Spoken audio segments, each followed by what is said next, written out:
Oh, come on. All he did was call you a rotten orange. There's three of us. There's three of us. Just three of us. We opened this week at the Osiris Red dorms.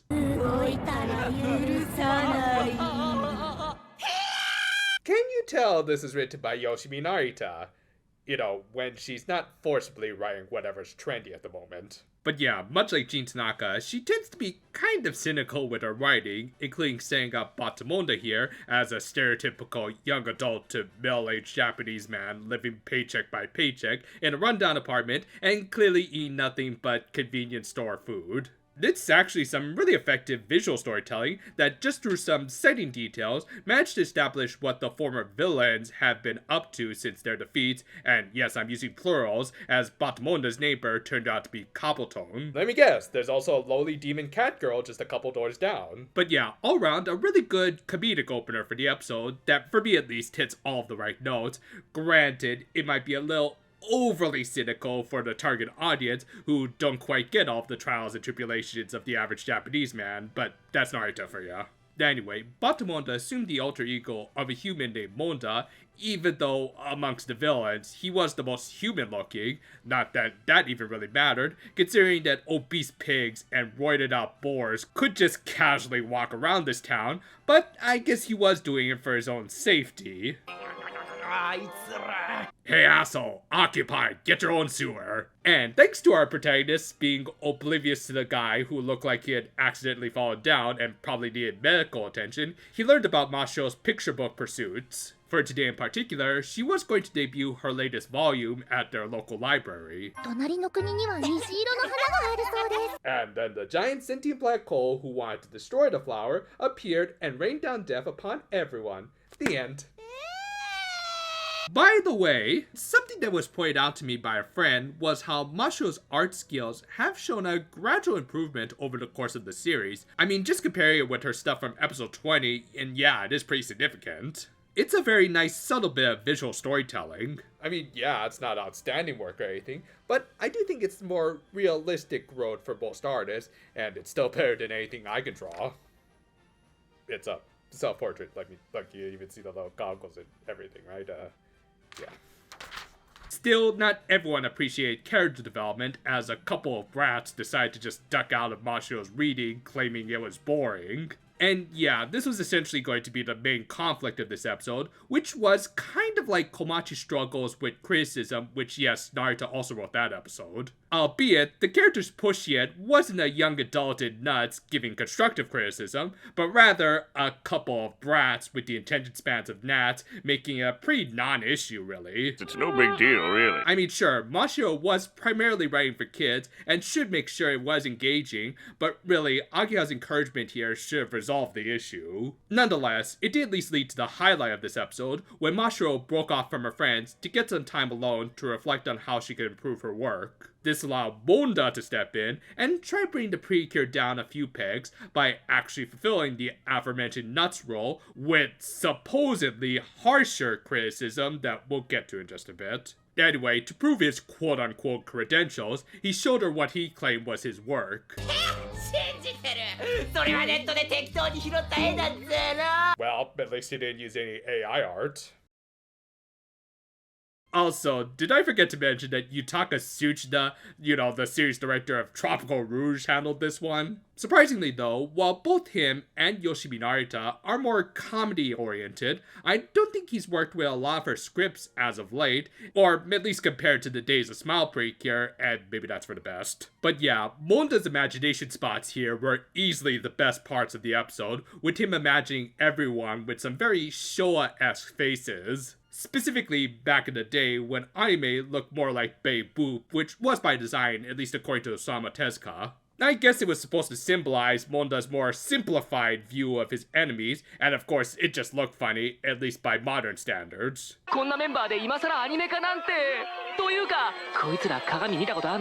As for how he was going to bring Mashiro down, well, after correctly pointing out that if she did become a professional writer, negative criticisms, bad faith or not, would be inevitable.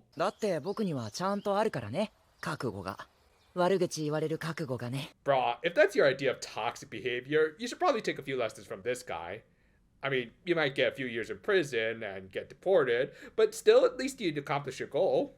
Okay, but seriously, it is pretty hilarious that he actually thought that this was gonna bring her down. I guess it didn't help that, of course, he tried to act as bishonen as possible, with softer and less aggressive tones, but not surprisingly, this would end up completely backfiring later. Though, before we got there, he had to deal with the rest of the Precure, including Sora admiring his drawing of snow, and Agha legit almost seeing through his disguise. However, his greatest threat came from, of all characters, L. Oh, come on, she's not that scary.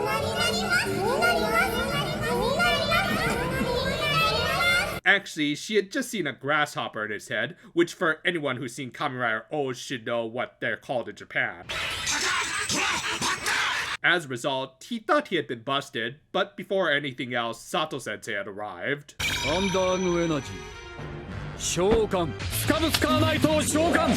Anyway, he advanced summoned a new monster type called the Choborg, which was supposedly, God I'm saying that a lot, going to be a stronger monster of the week, though as we soon see, that wouldn't exactly be the case. But hey, at least we got a new roll call. Yeah, even though she still didn't join in on the group transformation, and maybe she won't, we did see Elle join in on the group jump, which was cute, mostly for her doing this little curtsy upon landing. Your Majesty?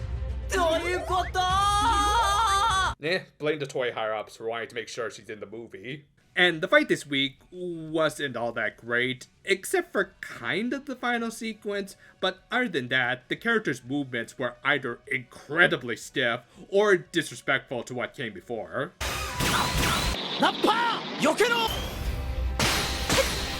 Don't ruin the meme just because you want to prove that you're OP.